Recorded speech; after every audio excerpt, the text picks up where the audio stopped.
On s'arrête maintenant sur cette série de podcasts de la RTS qui traite d'une partie peu connue de l'histoire suisse. Ce podcast s'appelle Nos esclaves et c'est une enquête sur l'histoire complexe de la participation suisse à l'esclavage transatlantique. Bonjour Cyril Desprats, vous êtes celui qui avait enquêté jusqu'à récemment, jusqu'à 2017. Les autorités fédérales suisses étaient dans le déni sur le sujet, c'était circulé, il n'y a rien à voir. Comment l'explique-t-on ?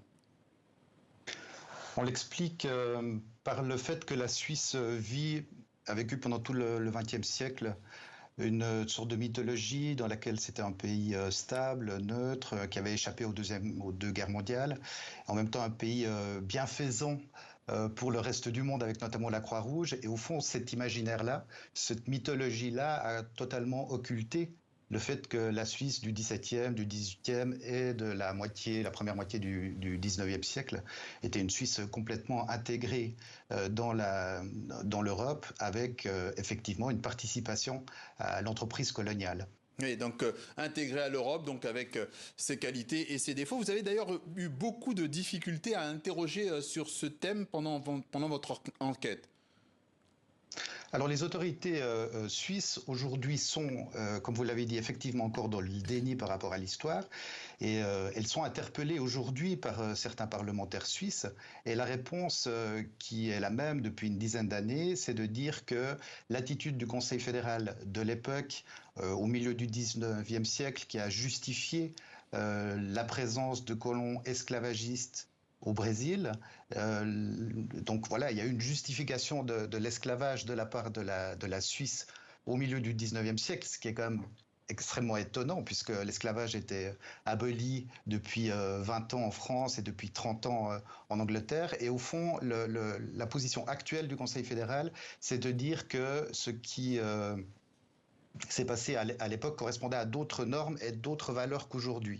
Et ça, c'est contesté par les historiens justement parce que à l'époque, l'abolition, les normes et les valeurs de l'époque en Europe étaient celles de l'abolitionnisme et non pas celles de l'esclavage. Ouais. Et le Conseil fédéral donc s'appuie ou se retranche derrière une histoire de non-continuité de l'État.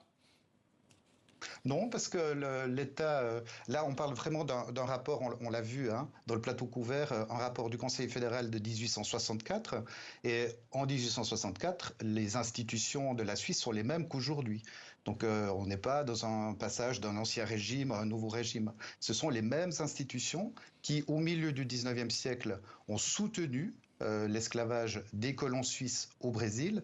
Et ce sont les mêmes institutions qu'aujourd'hui. Alors, il y a notamment ce rapport avec les colons suisses à l'étranger, mais il y a aussi un épisode entier qui est consacré à une certaine Pauline Buisson, une jeune femme esclavagisée en Suisse même. Alors au-delà des humiliations, des vexations, de la déshumanisation, expliquez-nous pourquoi cette femme, une domestique qui n'avait finalement aucun pouvoir, était considérée comme un danger majeur pour la Suisse. Alors, tout d'abord, elle arrive d'Haïti, de Saint-Domingue, avec son maître, son propriétaire, qui est un seigneur suisse. Et à l'époque, elle va rester 50 ans en Suisse. Ça, c'est quand même intéressant, ce qui montre aussi que les implications de la Suisse dans l'esclavage, ce ne sont pas simplement des histoires de colonies lointaines. Il y a une sorte de rapport intime, quand même, de la Suisse avec l'esclavage.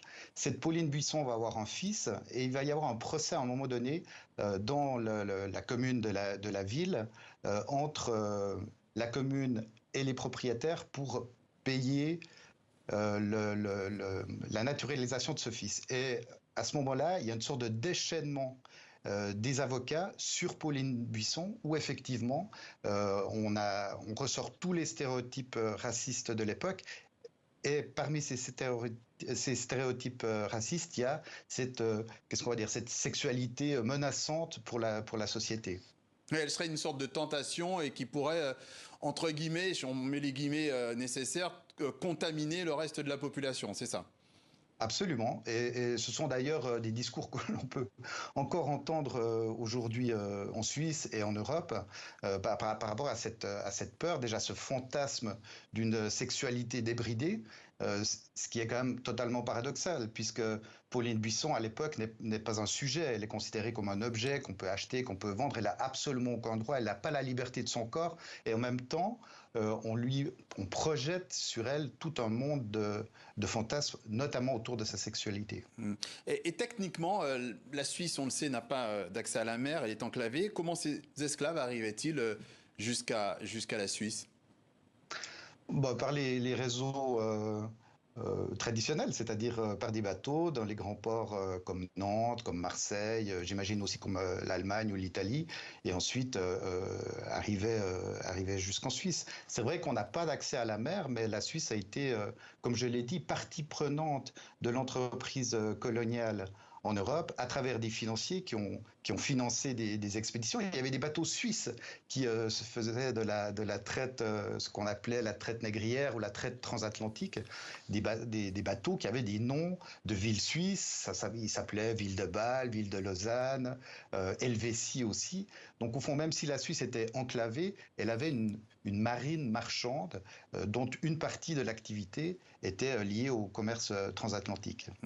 Et pour aller plus loin, eh bien, il y a en ligne 8 épisodes déjà de Nos esclaves, disponibles notamment sur le site web de la RTS et sur toutes les plateformes d'écoute habituelles. Merci Cyril Desprats d'être passé par le journal de TV5 Monde.